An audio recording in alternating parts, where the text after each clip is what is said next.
Hello, welcome to the Christchurch Fox Chapel podcast.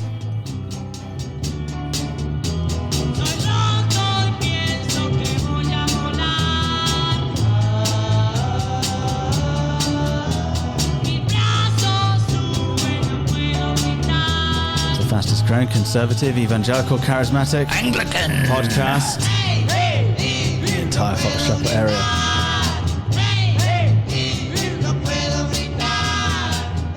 Holy Week. It's Holy Week. Yep. Eschatologically speaking. Or at least next one. Yeah. It will be Holy Week. It will be Holy Week. Right now it's Tuesday before Holy Week, leading up to Palm Sunday. And as is tradition, the church is swarming with ladybugs, or as we would say in England, ladybirds. They're everywhere. They call them ladybirds? They do, yeah. Huh. And they're everywhere, all over every window, just everywhere. They're all over my house too. There's a swarm of them. It's incredible. Yeah, it's infestation. But it's funny, isn't it? Because they're pretty. So like, you look at almost every insect and you'd be like, I don't want that. These ones are kind of like, oh, they're cute. They've got red. And they bite. Do they? Yeah. What do they bite? People? People. Yeah. Oh, I didn't know that. Yeah, if you let them crawl on you, they will bite you. Oh, that's nasty. I didn't know. Yeah, they're terrible. I think are these Japanese beetle. Yeah, Japanese. Because they're not real ladybirds. These are fake ones. They look like them, but they're not like the nice ones. I never got that. Is there like a there's a nice one? version. Yeah, they keep your roses kind of clean. Yeah, that's not these. Oh, okay. These are the kinds that come and destroy your trees. Imposters. They come to steal, kill, and destroy. They're pretty locusts. They're like the devil. That's why they're red. It's not the only thing that's crawling all over things right now, because the passage that we're looking at today, we're crawling all over. That sounds. No, strange. I was thinking about the characters. There's Pharisees. Oh yeah, it's crawling with the chief priests elders. And scribes and elders of the people. They're all over it. So, yeah, I'm preaching. It's Palm Sunday, and it's like it's a weird service to preach, I think, because there's two gospel readings. You have this first. I mean, in some... You have the triumphal entry at the beginning of the service. Yeah, some Anglican churches, they do this weird thing where they I don't know where this came from, probably the Oxford movement. Yeah, it would be, but sure. They it was probably from Rudolf Bultmann started it. Almost certainly. But they just they start processing, they process and sing all glory, laud, and honor around, I don't know, whatever they do. Because the church is Jerusalem. Yeah, it's just like a little weird. But anyways, it's preserved in most churches where we kind of start with Palm Sunday and then you end it with the reading of the Passion. That's really funny. Yeah, there's a lot of reenacting in that kind of style, and it's funny. There used to be a TV show called Crime Watch in England, right? And so when there'd been a crime, they would kind of reenact the crime to kind of jog people's memories, so maybe they could figure out, really? Yeah, any witnesses, maybe they saw it. But usually so cool. It was like BBC Two, they didn't have enough money to really run the show well. So instead of getting extras, they would often get real people who were actually involved in the crimes to reenact. And they were kind of traumatized. So they were like this poor old lady who'd been robbed at gunpoint in a post office. They make her go and act she was it out. Trembling, oh, it's happening again. And I often think about this kind of reenacting thing as a bit like Crime Watch. Sometimes this is gonna. It's a good thing this isn't going all over the internet or anything like that. Yeah. But sometimes I feel like it can almost bore. What would some Anglican churches people do if they weren't Anglicans? They'd be like, have you ever heard of LARPing? It's live action role playing. Oh yeah. Where they get these big swords and dress up as like a dragon or something, and they go down to a field and then roll a dice. Yeah. It's just, no judgment against those folks, but that's just not my idea of a good time. There's a danger in almost making chintzy and childish that which is in fact very serious. There's sort of aping. Reenacting. I'm not a big fan of what do you call it? What do they call them? Christmas plays. What's the phrase? Pageants. I'm not a big fan of that, and I'm not a big fan of kind of that kind of parading around, because I think it almost cheapens what actually happened. It doesn't strike me as a very serious way to describe something that is in fact very serious. Yeah, and church is not what we do in church is worship. It's not like a game or a hobby. Right. We're not reenacting. It's not my, the church is not my hobby. No. So I think anyways, I think it's important when we go into Holy Week to remember that we're remembering. Yeah. So we're not actually like affecting anything. We're not entering in. Jesus isn't dying and rising again. He died. Because we're going to and say the rose. creed on Sunday, right? Yeah.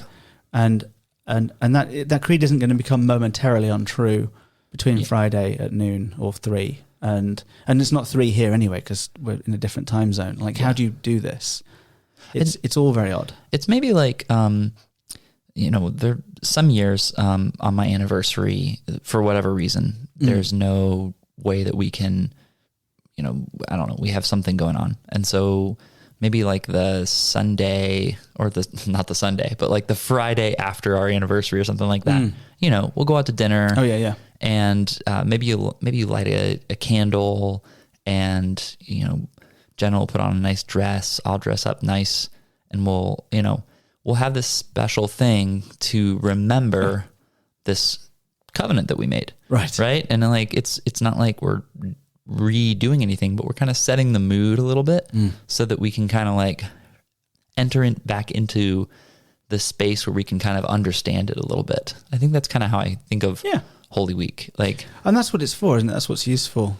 And we begin, I think what's useful about, we're in the middle of a series on Hebrews, but we've stopped it for a couple of weeks. I think what's useful about doing Palm Sunday as the beginning of Holy Week, and not just keeping Hebrews going and right to the very last minute. I think what's useful is it gives you this shocking juxtaposition between the triumph of Jesus' entry and how quickly they went from worshipping him and finding all their hope in him and celebrating him to baying for his blood. And then how quickly he went from baying for his blood to just done with the spectacle of the cross and walking away. So here's the question. This is kind of a question I'm asking as I go through this text. Was that the same crowd? Who, were the people in the triumphal entry? So this is Mark chapter 11. Jesus enters into Jerusalem. He's riding on a donkey. And people lay their cloaks down on the ground, which was a big deal because it's not like they're extra shop towels. It's like if your nice barber coat, like the best thing you own, laying it on the ground to be trampled by the dirty hooves of a donkey. Yeah, the one riding on that donkey must be so worthy. And some people think that these were the pilgrims, from the rural areas, like Jesus's followers coming into the city with him, right? Who are shouting Hosanna. And they say, but the language is the same though. Hosanna, blessed is he who comes in the name of the Lord. Blessed is the coming kingdom of our father David.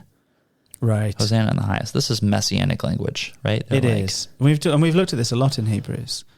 And we talked about it on the podcast last week from 2 Samuel 7 in the context of the promise given to King David to build him a house. Meaning a real, a double entendre, or if not more, meaning, a building, a temple, meaning a human temple, which is Jesus, and also a household, being a lineage. Yeah. Yeah, David is a big deal. Like the coming king, the Messiah is going to be of the line of David. He's going to pick up that kingship. Yes. So, this crowd, whether there's overlap between this crowd and the crowd that yells crucify him later on, I don't know. I'm pondering that right now. Well, maybe it's difficult to imagine that it's 100% the same. Yeah. But I think by that same token, it's difficult to imagine it's 100% different. Yeah. It'd just be just thinking mechanically through it, it would be pretty strange if there was no overlap. Well, we certainly know that there's at least one overlap. Well, and that is at least Judas. One. Oh, okay. Right. Yeah. Right? Yeah. At the very least. And the Lord. Oh, yeah. Well, he's not yelling crucify me. No. But at very least, Judas turns. But he does what they do. Yeah. But Jesus gets into the city, and he's entering in, and this is it's the showdown, right? And what's their hope? What are they thinking? What do they think is coming into town? The crowd. Well, they think he's going to come and kick butt. Right. We're going to spark an uprising. Okay, so this is a nationalistic moment of liberation. Yeah, and what do we know about like Passover, right? It's like the high escape from Egypt. Yeah, escape from Egypt, and everybody came in for Passover. Right. Like this city, it was like, I'm trying to think of an accurate, like even metaphor. It's like, when everybody, Taylor Swift's concert. I was thinking, Were you really? I was thinking the same exact thing. Or like Kenny Chesney. Okay. This is going to distract us, but it's too good not to share. Kenny Chesney. I used to live on the north side, and I would go running, and it's a famed thing. Kenny Chesney comes and plays at PNC Park, or whatever it's called, Acrisure Stadium, every single year, and without fail, like this mob of lunatics comes in and destroys the city like every single year. Yeah, and then like the Taylor Swift crowd comes in. It's just all really nice moms and their children who are both into the same music. Yeah, really kind ladies, and just but the Kenny Chesney crowd, like, there's always a new news story about like what have they done now. Well, why are they so wild? He's not that wild, is he? I don't know. I think they just get absolutely hammered. Oh yeah, okay. And then so it's like bigger than Kenny Chesney. Maybe that's what I'll title the sermon: bigger than Kenny Chesney. It's a funny concept because you're dealing with this juxtaposition of two crowds, and is that the idea? Yeah. You've got this. Crowds are fickle. I mean, the modulus vulgus is the fickle multitude, the mob, right? Yeah. It's what it is, right? Mm-hmm. It's just this amorphous glob of mob that just wants to turn on a dime really easily. How manipulated they are. They're so easily manipulated by leadership and easily disappointed, right? Yeah. They turn on Jesus. Well, whether it's this mob that turns on Jesus, at least some people did, but we do know that the Jews, the crowd, is manipulated by the enemies, and there's one specific group who are just popping up all over the place here, like Japanese beetles, and that is we'll call it the Sanhedrin, but it's the chief priests and scribes. Right. And sometimes it says the elders as well. And so this is the group of religious authorities who were responsible for the temple in Jerusalem, which is like the center of everything. So Jesus has entered into Jerusalem, as you say, that this is the location of the temple. Yeah. This is the epicenter of Judaism and the locus of all of their hope and national identity. Yeah. And so he's headed toward it. There's only one temple. Like, right. And this is the place. There's this Abrahamic covenant, which has been recapitulated as a Davidic covenant through Abraham, through David, to bless and liberate the people of God, and then ultimately transform the world through a messianic descendant of King David.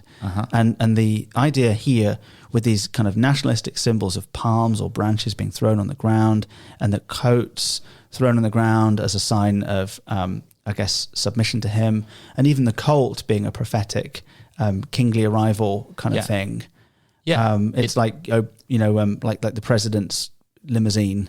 It's like even more charged than riding in on a white horse. Like even more. Like it's charged with symbolism, right? And everyone's like expecting Jesus to kick butt, right? And they're singing Hosanna, which is save us, God save us, God save us, And so Jesus, first thing he does, Hosanna in the highest, blessed is the King. The kingdom's coming. The kingdom of the Father's coming. And he enters Jerusalem. Okay, and the first thing he does, the first major action he does, I guess, public action, is he goes into the temple. This is Mark chapter 11, verse 15, and he cleanses the temple. So he goes into the court of the Gentiles, which was where anybody was able to go, and the outermost part of the temple. Yeah, and it was supposed to be the place where like non-believers could, or like Gentiles, non-Jews could come and pray. Yeah. But all the space was taken up because it was like a commercial thing. So they had money changers and stuff. And Jesus comes and just like walks into town and starts flipping the tables. So it's like that machine in Chuck E. Cheese that will turn your dollars into Chuck E. coins. Oh yeah. Just there's an exchange system here, right? Yeah. You can come and get, it's a one-stop shop. You can come and get all your sacrifices and all your birds and designed to rip you off. One of my goals in life is it's on my bucket list to never go to Chuck E. Cheese ever again as long as I live. Yeah. I'm trying to hold out. Oh. I want to never go to Chuck E. Cheese or Las Vegas. So They're basically the same thing. yeah, it's really true. It is. It's a little, Vegas is like the temple to Chuck E. Cheese's synagogue, I think. Like, Yeah. So anyways, yeah. So he flips the tables, and verse 18, and the chief priests and scribes heard it. I love this. That's so funny. They didn't see it. They heard it. Because they were inside going, being dead serious, doing something serious. Yeah. Where were they not? Well, they weren't evangelizing the Gentiles. No. Where they should be. They're off. They're off having their little secret meeting. Yeah, and they heard this. They heard this, and they were seeking a way to destroy him, for they feared him. That's probably what they were talking about. Yeah, because all the crowd was astonished at his teaching. So they are immediately, their first reaction to this prophetic, Davidic potential Messiah is fear, threat. He has something, he's a threat to their being, their domain, their fiefdom. So the crowd sees him as overthrowing, if you like, the occupying forces of Rome. But the Jewish leaders see him as overthrowing the occupying forces of Pharisaicalism. Or of the temple authority, because not all of them are Pharisees. Okay, so the whole order then of legal rulership. Yeah, and these are folks who have they've had to make a lot of political compromises with the Romans in order to maintain some sort of peace. There's a lot of political intriguing going on. I need to confirm this, but I think Pilate, when he became governor, threw out the Sanhedrin and appointed his own cronies. I could be wrong on that. That's interesting. I'm going to check. I thought the temple's called Herod's Temple.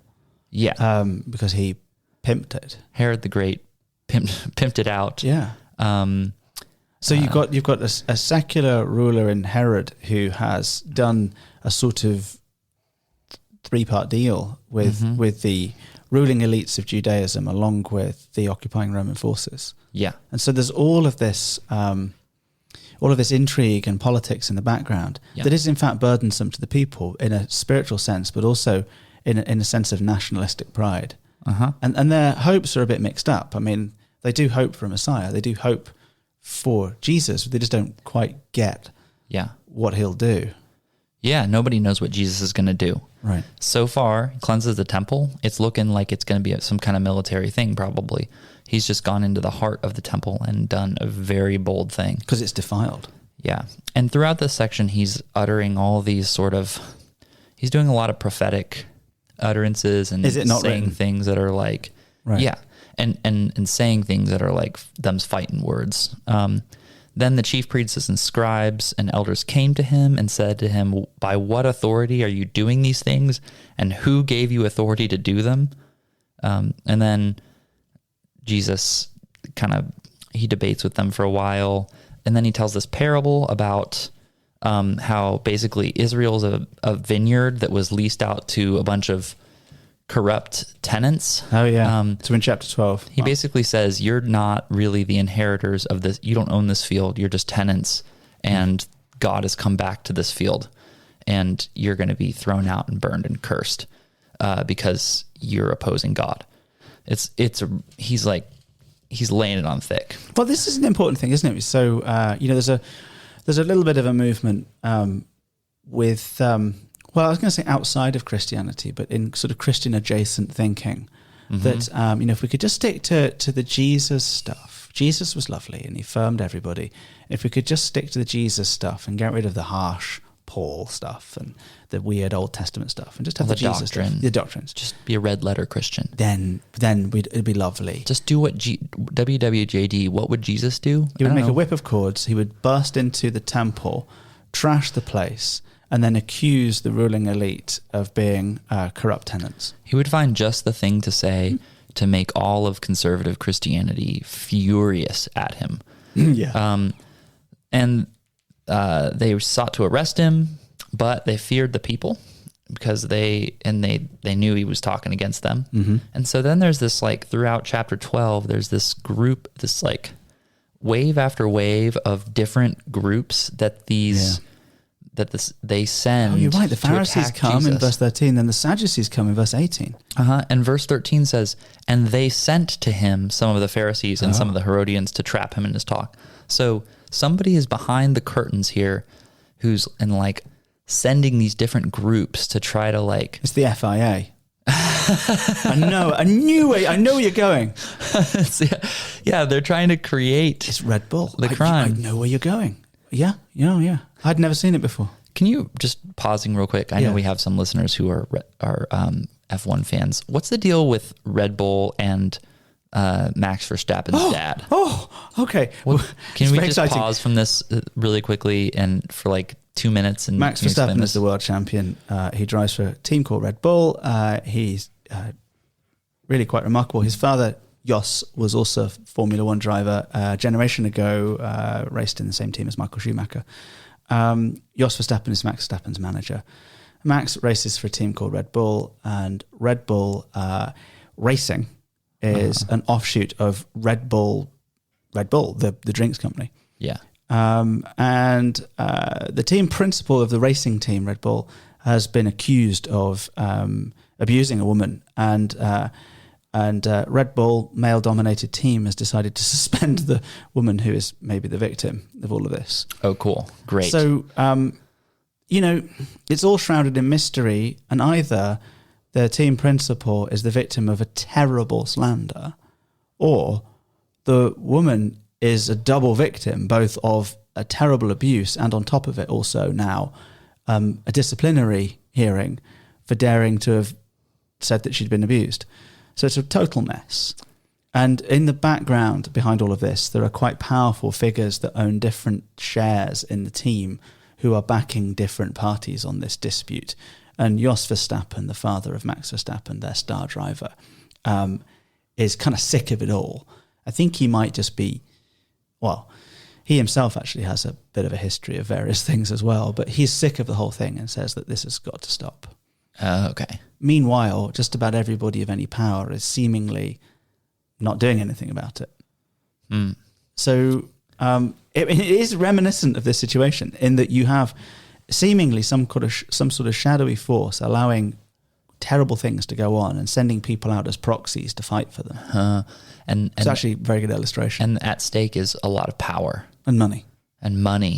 Yeah. And this is totally the case. And wow, that is fascinating. I mean, it's a bit of an esoteric illustration that only no, but this is a perfect illustration because this is how the world works. That there's like always these power dynamics and people are trying to get on top and they're trying to like ingratiate themselves with the powers that be. And there's this delicate balance and you kind of have to sell yourself out a little bit to get in. And Jesus just walks in the middle of this with like a wrecking ball.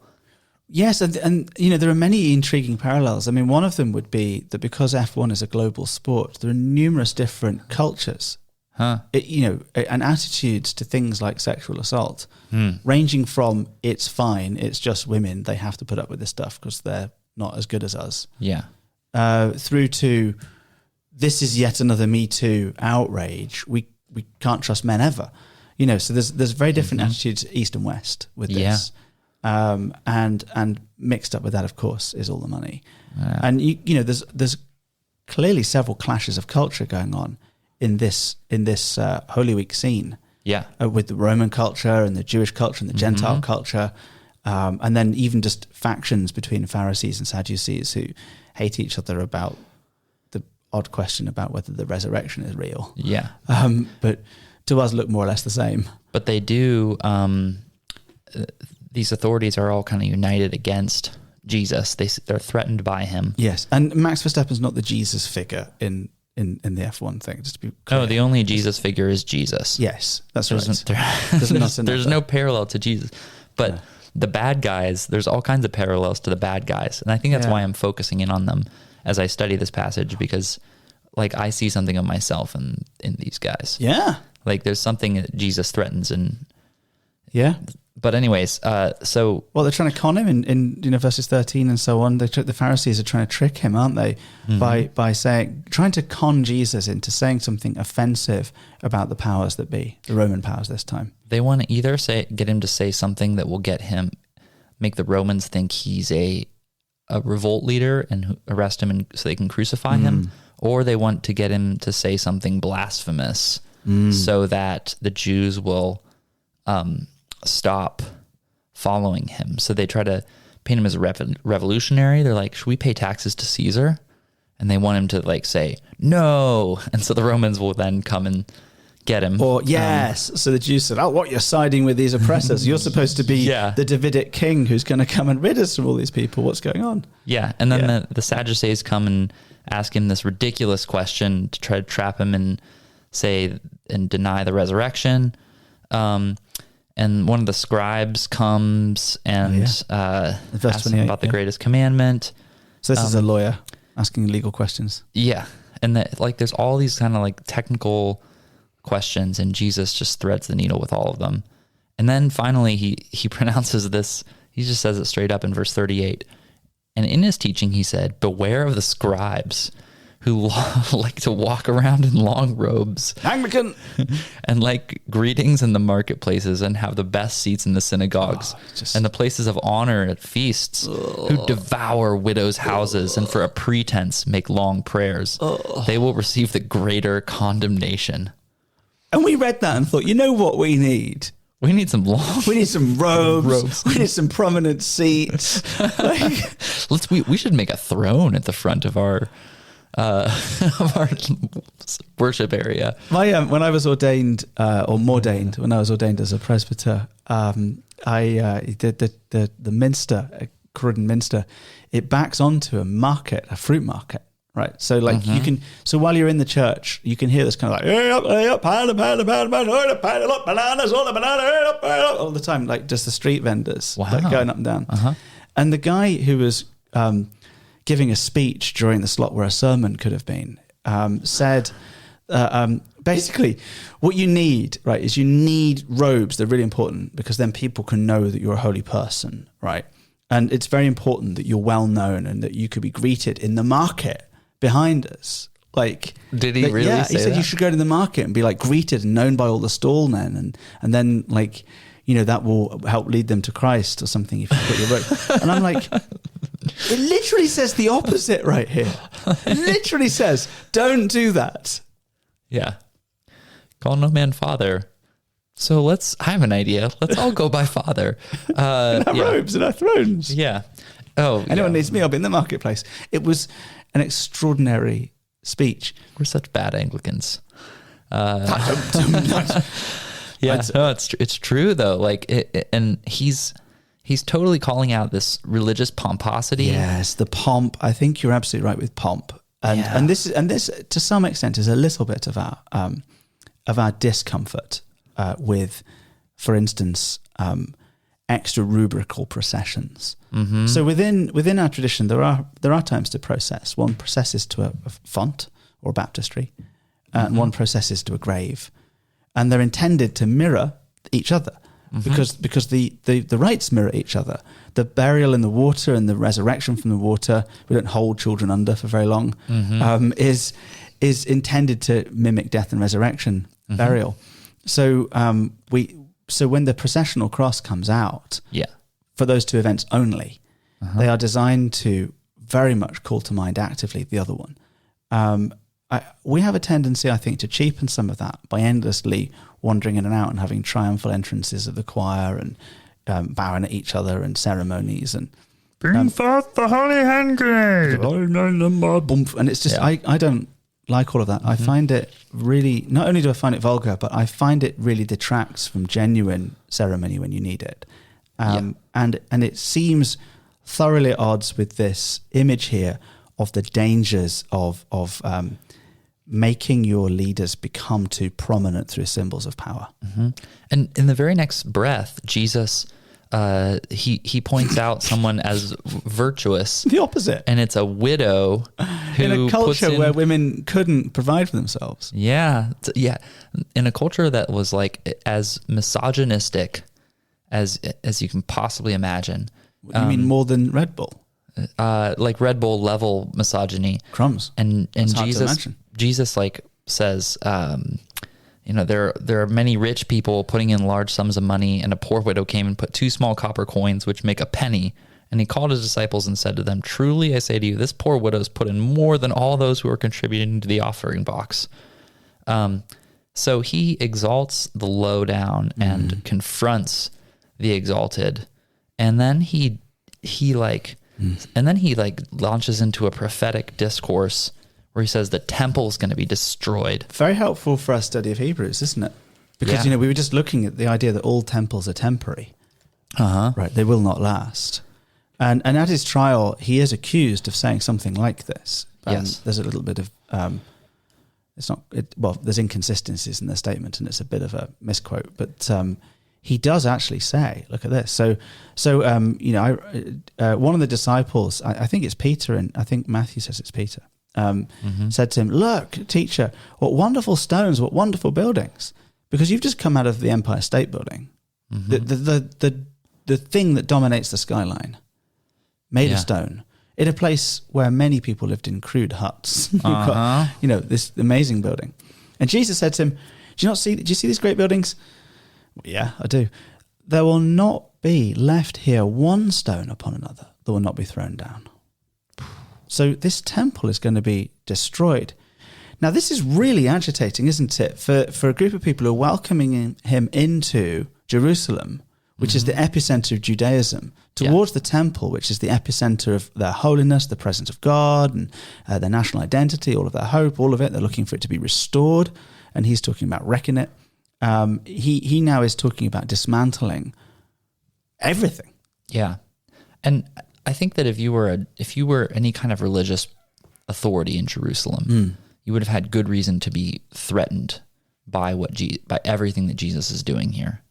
He's dismantling their pomp. Yeah, he's dismantling the pomp. He's calling them to like clear the stage, right? Like this is the party's over, guys. And there's more, isn't there? There's more than dismantling the pomp, as we know, because we're in the middle of a study of Hebrews. Yeah, we know in fact that there's a more real temple on the way. Yeah, and that is him. So. Of course, the temple will need to be destroyed because it's no longer needed. It's obsolete. Yeah, it's the purpose of the temple was essentially to point to him, and now he's here. And now the temple is here, and he calls it out. And they can't see all of this though. At this stage, this is us analyzing it, right? I think they're blinded by their sin, too. Right. And so 2 days before the Passover comes, and this is the beginning of Chapter 14, the chief priests and scribes were seeking how to arrest him by stealth and kill him. For they said, not during the feast, lest there be an uproar from the people. So they realize this is a powder keg. Right. They don't want it to blow up in their faces. They want to retain their power. And so Jesus is saying all this kind of stuff. And finally, one of his disciples gets disillusioned with the whole thing because he realizes that Jesus has a different vision of what it means to be a king than he was counting on. It is not going to involve overthrowing Rome or nationalistic pride. And in fact, actually, we're not going to get into it, but the bit we've skipped over, Jesus is in fact drawing further parallels and saying that actually this rising and falling of the temple is kind of prophetically linked to the end of the world. Yeah. Oh yeah, totally. So I mean, everything is going to end one day. He's saying. So they're excited because he's going to be this new beginning. Yeah. And he's talking about the end. So there's a lot of kind of clashing ideas. Totally. Rolling in together. Okay, cool. I interrupted there. Carry on. So Judas goes to the chief priests, chapter 14, verse 10, in order to betray him to them. And when they heard it, they were glad and promised to give him money. Ooh. They got lots of that. And he sought an opportunity to betray him.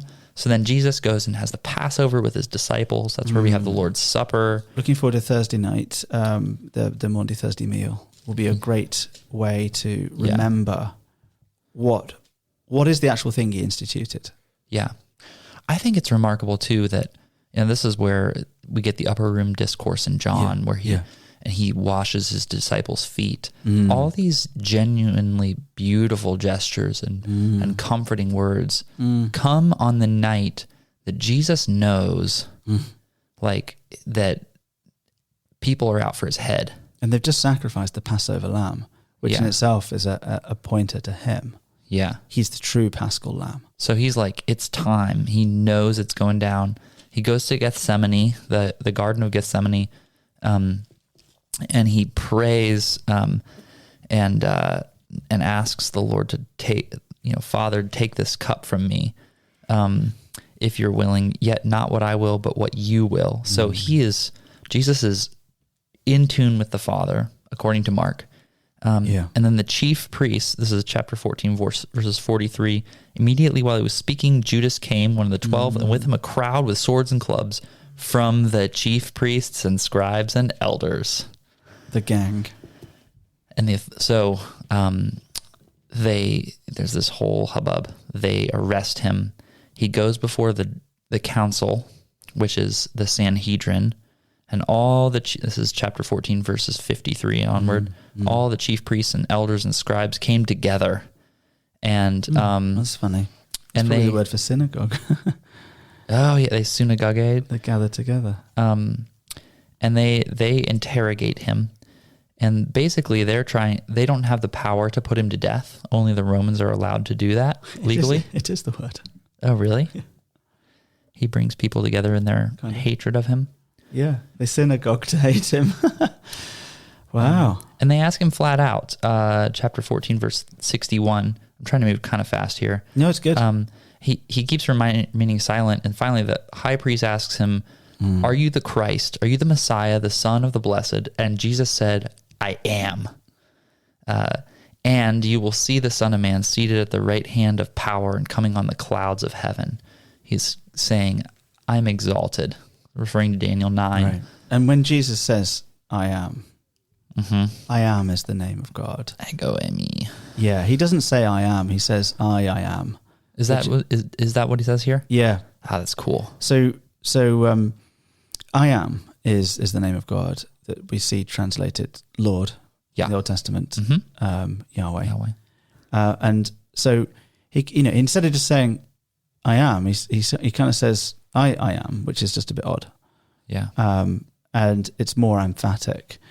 Like saying, this is not really a translation, but how I would phrase it in English would be, he's saying, I am. I am. Yeah. And they say, they decide this is blasphemy. It is blasphemy. And they condemn, apart from the fact that it's not. Yeah. From anyone but him, it would be. And they condemned him as deserving death. And some began to spit on him and cover his face and strike him. As is right. Except for the fact that they're completely wrong. Yeah, that they're completely wrong. But I mean, that's true. Like, you should spit on a blasphemer if he's blaspheming. Give him a good slapping. You're going around claiming to be God. Yeah. In a holy place. Coming in here claiming to be God. Like, definitely. Bring on the slaps. However, he actually is. Yeah. And there's so much already pointing to the fact that he is. Yeah. There's so much pointing to it. And so they send him to Pilate, and which is funny. Which is just funny, isn't it? Like, send him somewhere else. Well, they want to send him forward to get him crucified by the Romans. Yes. And so they're like, this guy was claiming to be king. Notice they changed the terms from Messiah to king. So they're taking the Davidic kingship aspect of the messianic promise, stripping out any of the religious thinking that would be confusing to Pilate, and zooming in on the nationalistic principle. They want to paint him up as an insurrectionist. Yes. And even then, Jesus is like so cagey and so smart. They're like, are you the king of the Jews? And Jesus says, you have said so. And he just refuses to give any answers. And finally, Pilate basically, I think in one of the other Gospels, it says he washes his hands of the whole thing. Yeah. But he turns them over and releases an actual insurrectionist instead. a guy who was actually was part of a murder and insurrection, Barabbas, and says, "What should we do with the king of the Jews?" Then Pilate says, and they say, "Crucify him." So the soldiers take him, they scourge him, which was where they would, that's the 39 lashes. A whip with bits of bone tied into it. Sometimes the word there refers to at least leather cords, but oftentimes it was known to have bones or bits of nail or metal in there. But in any case, I think part of the idea was that you would scourge a victim, not a victim, someone you were about to crucify, because it would make it go faster. Right, and this is around possibly the limit of what a body could take. Yeah. It's pretty much about as much as you could do without just killing him by whipping. Mm-hmm. And sometimes it did kill people, but then the soldiers take him and they mock him. They put their robes around him. They pretend that he's a king. They put a crown of thorns on his head. They create a parody. Yeah. Of a coronation. Yeah. And this is total mob behavior. This is the kind of thing where it's gone far, hasn't it? Stanford prison experiment, Oh yeah, the electrocution thing. I'm thinking the one where they had some people play the guards, and some people play the prisoners, and they had to call it off after like a couple days because there was so much sadistic behavior. The guards were being so cruel, and that it became unsafe for everyone. Right. So they had to, it's like a famous thing. So then they crucify him, and here's the thing that like people are mocking him, and there's this one word is just like stuck with me, and I don't know what to do with it. But verse 31, people are mocking him as he's hanging on the cross, and so also the chief priests with the scribes mocked him to one another, saying, "He saved others, he cannot save himself. Let the Christ, the King of Israel, come down now from the cross, that we may see and believe." So they cannot believe, they cannot trust this man who is crucified. They can't handle the idea of a savior who's on a cross. He's not successful enough for them. For them, it's a confirmation he cannot possibly be the Messiah. Yeah. It's the case is sealed. And they've totally missed him. But if he could prove to be uncrucifiable, then they would supposedly then be happy to worship him. Yeah, if he would do some sort of like big fancy sign. And the answer is they probably wouldn't. We had a neighbor that we loved, an older gentleman when we were at seminary. His wife died while we were there, and we spent many, many hours and nights with him, befriended him really. And one night he said to us, I wish, because we talk about faith sometimes, and he said, well, I would only believe in Jesus if Margie, that was his wife, just walked past this window now. If she just walked past this window, I'd believe in Jesus.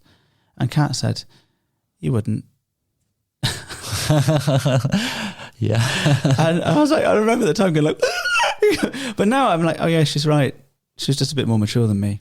Huh. And he wouldn't. That isn't belief. That's not belief at all. No. And they wouldn't. Because let's say he got down from the cross. He's not going to get down from the cross and then go, hey, you know what, all that stuff with the pigeons, crack on. It seems fine to me. You know, that kind of colluding with Herod and go for it. And, colluding with Rome, go for it.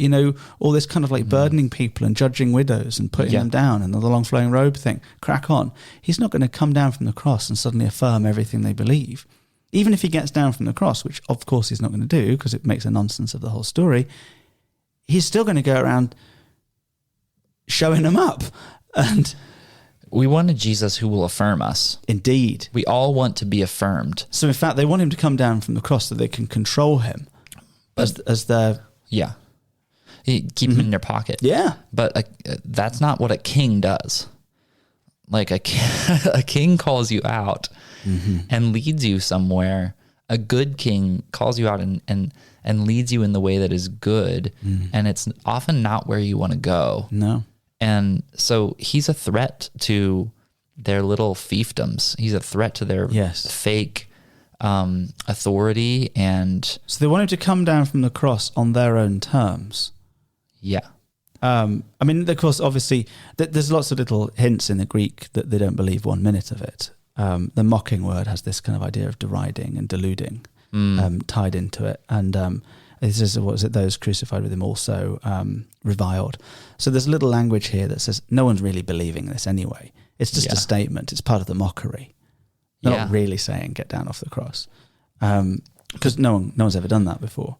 I guess But even if he did, I still don't think they would have followed him, because if he got down from the cross, he would have got down from the cross doing all the stuff he was doing 2 days earlier, which was annoying them. Isn't it kind of the classic issue that we all kind of run into? It's like, well, okay, clearly God, what you're doing is too weak for my taste. Oh, yeah. And so I'm going to take matters into my own hands. Oh, yeah. And really, if I'm honest, I look at what you are doing in the world and what you've done, and it's kind of pathetic. Yes. And I have a better plan. I have a better plan, not full of so much sorrow and difficulty and pain. And, this is I think this takes us right to the problem of evil, why we all struggle with suffering in the world and God, and why some of it, so often we don't actually trust God, because we think that we can't accept the idea of a God who's in the middle of the suffering and takes it all on to himself. Basically, we don't want to take the way of the cross. And yes. So I see the chief priests and scribes in myself, as, I see that attitude, that desire to hang on to whatever little vestiges of authority and security I've carved out for myself. Right. In other words, we have maybe a healthy disdain for ceremonial pomp, but we've got our own versions of that going on in our hearts. Our hearts aren't uniquely clean just because we don't like robes. We're all manipulators, just like they were. And that's what's difficult to accept, isn't it? Now, there's something that makes it easy to accept, and that is, in fact, that it's Christ on the cross. The fact that he doesn't come down is what makes it possible for us to have this conversation. Yeah. And say, I'm a manipulator, I'm a power monger, I'm a this, that, and the other. I'm a Pharisee, I'm a scribe. I mean, I love legal chicanery. I have a bent towards it, and I have to lay that down. Yeah, because he kind of blows all that apart, and he does. With this, he does, and says, you know what? I found something generous here, and it's a widow. He flips the whole. She just sits there in the middle of this whole passage. I mean, you've walked us through a substantial amount of text, about a quarter of the Gospel of Mark, and and she sits there in the middle as this tiny character. You might say Judas is a tiny character also, but she sits there in the middle of the whole thing, as the only one who's coming out of this looking clean. And fascinating. The only other person. This is. I mean, I don't even know where to go with this sermon because there's so much amazing stuff, but. The other thing that stuck out to me, this is the podcast. Is it going to be and another thing sermon? And another thing. No, I'm going to pick one of these. I don't know which one it's going to be, but I promise. So Jesus utters a loud cry and breathes his last. And the curtain of the temple was torn in two from top to bottom. We understand That's that very too. Hebrews. And the centurion who stood facing him. So just taking us back a little bit, that it says that the whole battalion of soldiers was mocking and beating him, and the whole battalion, the scholars think that at least just refers to everybody on duty, everybody who was there, the whole crew. Like, it could mean as many as 1,000, but that's not likely in this case. It just means that all of them came together in this kind of like sadistic mob mentality. So who does that include? The centurion. This is among one of the guys who was dividing up Jesus's robes. And then he looks and he sees the way that he breathed his last, and he said, truly this man was the Son of God. That's the other person who you can be like. Comes out of it looking clean. I mean, he comes out of it looking clean, having been filthy. Having been filthy. And he's a very helpful character. Yeah, because he's complicit in the whole thing. He mocked Christ He's just in like it the up to rest his of them. neck. Yeah. And in Mark's gospel, we have these sort of little revelations or pronouncements about who Jesus is. Oh, you're a Lord, or you're Master, or you're Sir, or you're King of the Jews, or you're the Davidic, da da da da. Mm-hmm. And then this is really the biggest statement so far, isn't it? Peter said, I think you're the Messiah, but this man says, well, no, you're the Son of God. Like, this is the biggest statement yet. Yeah. Yeah, exactly. And it falls to who? A Gentile. It falls to someone who would go into the outer courts and get ripped off for Chuck E. Cheese coins on a good day. It's the very man for whom Jesus was clearing that temple. So that he could enter into the temple. And now the curtain's torn.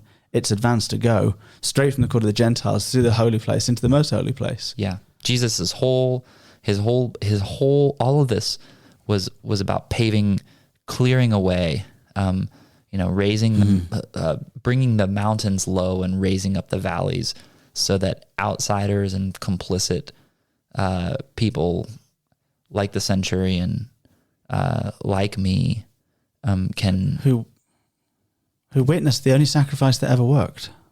Yeah. Mm-hmm. The only perfect sacrifice. He's right there at the front. Yeah. Kind of making it. Yeah. Yeah. He looks at the cross and he sees the glory of God. And that's because that's where the glory of God is revealed. So, we know that the cross is completed by the resurrection, right? The two are of two sides of the one coin, right? A Christ who is crucified but not resurrected is not worthy of worship. But also a resurrection without a crucifixion is not telling the whole story. No. So this is a God who is making the world better, but he takes it down through the depths. And because God uniquely understands that that's just what has to happen. It's the cost that has to be paid. Man, there's just so much to this passage. I don't even know where to start. I just love the fact you're calling it a passage. It's like half a scroll. We've become so keen on scripture that we're calling this a passage. Can we just all agree that I'm going to have a long week wrangling this into a 25-minute sermon? Like, how do you talk about this? I mean, I think what's the helpful lesson the dream is that we become a church of preachers, of ministers, right? That everybody, we have a priesthood of all believers, and that everybody feels called and trained and equipped to share the gospel and exposit the scripture and grow and lead others, right? That's the dream. And by the way, I feel at times we're seeing it. I'm encouraged, but that's the dream.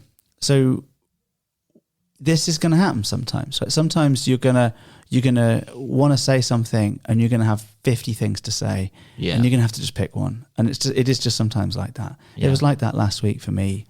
A sermon would maybe take, let's say, 12 hours to write, and this was 24. Right? It was just hard. Just how it goes. Sometimes. And then it was like late in the week, and I just literally highlight about 5 pages and dragged them off into a different document and called it "Don't use just yet." Don't use just yet. And hopefully they'll have me back next week. Good. So, we'll do it again sometime. Yeah. So I mean, it's just what it's like. I think when we're excited about scripture. Yeah. But the good news is that even if you did an amazing job and kept us there for 5 hours, you actually wouldn't cover it all. We would not begin to exhaust or even tap into understanding this God-man. So saying everything right can't be the hallmark of the perfect sermon. No. Because it's not possible to do that, other than just to read scripture out loud. But it's just coming into the presence of, at the end of the day, basking in the presence of Jesus and the glory of Jesus. It's the cruciform. glory. And I think that's what Palm Sunday is about, man. It's going to be. It is. I'm really glad. Thanks for taking us through that. Yeah. That's fantastic. We've been on the air so long that all the ladybirds have died because the season's changed. Oh yeah, for sure. It's been real though. And I think I hear them coming. Ah, there they are. There they are. That's not the ladybugs, but No. It's the Yetis. the Yetis. The Christchurch Foxchapel Yetis. It's been real. Well, this has been a podcast of Christchurch Foxchapel. We're so glad that you would join us here in the studio. We would love to have you come and be on the podcast with us sometime and zoom in on 30 or 40 things in a passage like this. And until then, we'll see you all very soon. God bless. Stay classy. Yes. And thank you also for stopping by. Stay classy.